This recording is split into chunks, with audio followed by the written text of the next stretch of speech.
નમસ્કાર સર્વે ગુજરાતી ધરાના સર્વે ગુજરાતી દર્શક મિત્રોને ખુશી મકવાના નમસ્કાર અને સરસ્વતી માતાના ચરણોમાં શત વંદન।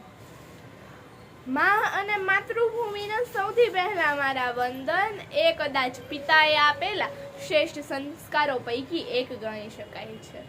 એ પિતાએ આપેલા શ્રેષ્ઠ સંસ્કારો પૈકી એક ગણી શકાય। જે લોકો પણ આ વિડીયો જોવે છે, પિતા શબ્દ તે જાણતો જ હશે, પણ શું તેનો અર્થ કોઈ જાણે છે? ના। તો ચાલો હું જણાવું। કવિઓ અને લેખકોએ માતા અને તેના માતૃત્વની ઉપમા આપી છે, પણ ક્યારેય પણ પિતૃત્વની ઉપમા આપવામાં આવી નથી કે પિતા વિશે લેખ પણ લખવામાં આવ્યા નથી। બાળકો નાના હોય ત્યારથી મોટા થાય ત્યાં સુધી તે લોકોને માતૃપ્રેમ નિબંધાવે છે, પણ ક્યારેય પણ પિતૃપ્રેમ નિબંધાવ્યો નથી। હું માતાઓનો વિરોધ નથી કરતી, પણ પિતાનું મહત્વ સમજાવવા માંગુ છું। હું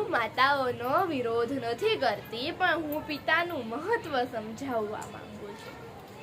આપણે ત્યાં ગુજરાતી ભાષામાં છે ને કહેવત છે કે ઘોડે ચડતો બાપ મરજે પછાણા વિનતી માન મરતી।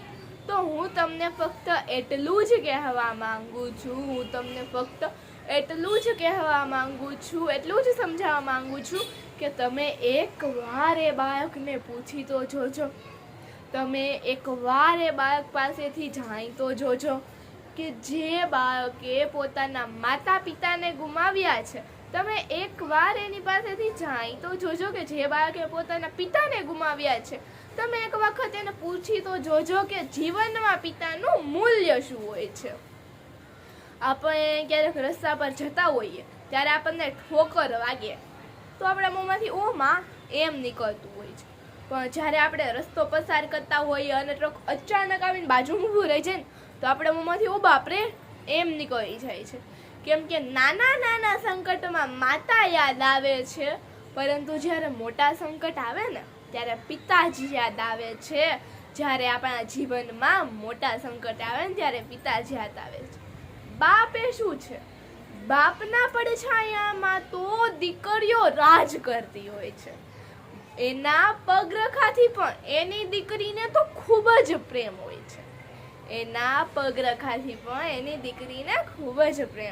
છે।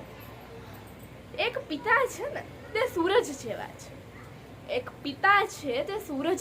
છે। સૂરજ ગરમ જરૂર થાય છે, પણ જો એ ના હોય ને તો અંધકાર છવાઈ જાય છે। પિતાનું પણ કંઈક એવું જ છે। હવે કે જ્યારે તું નાનો હતો, પાપા પગલી ભરતો હતો, ચાલતા પડી જતો, ત્યારે મનમાં એક જ વિચાર આવતો, પપ્પા છે ને જ્યારે મોટો થયો સ્કૂલે જતો, સ્કૂલે મૂકવા આવેલા પપ્પાને પાછા વળીને ટાટા કહેતો, ત્યારે મનમાં એક જ વિચાર આવતો, પપ્પા છે ને જ્યારે હજુ મોટો થયો, કોલેજ જતો થયો, ક્યારેય મોજ મસ્તી કરતો કે કાંઈ મૂંઝવણ અનુભવતો, ત્યારે મનમાં એક જ વિચાર આવતો, પપ્પા છે ને પણ તારા લગ્ન બાદ તારી પત્નીના કહેવાથી તારા પિતાને વૃદ્ધાશ્રમમાં મૂકતા પહેલા તારા મનમાં એ વિચાર કેમ ન આવ્યો કે પપ્પા છે ને? આ વિડીયો જોતા તમામને મારી એક જ વિનંતી છે કે તમારા માતા કે પિતાને ક્યારેય વૃદ્ધાશ્રમમાં ન મૂકતા, કેમ કે એ છે ને ત્યારે જ તમે અહીંયા છો, એમના વગર તમારું કોઈ અસ્તિત્વ જ નથી।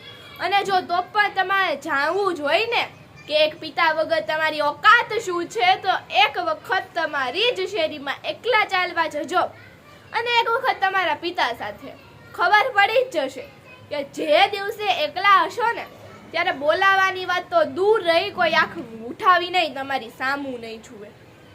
માટે ક્યારેય પોતાના મા બાપને મહેરબાની કરીને વૃદ્ધાશ્રમમાં ન મૂકતા।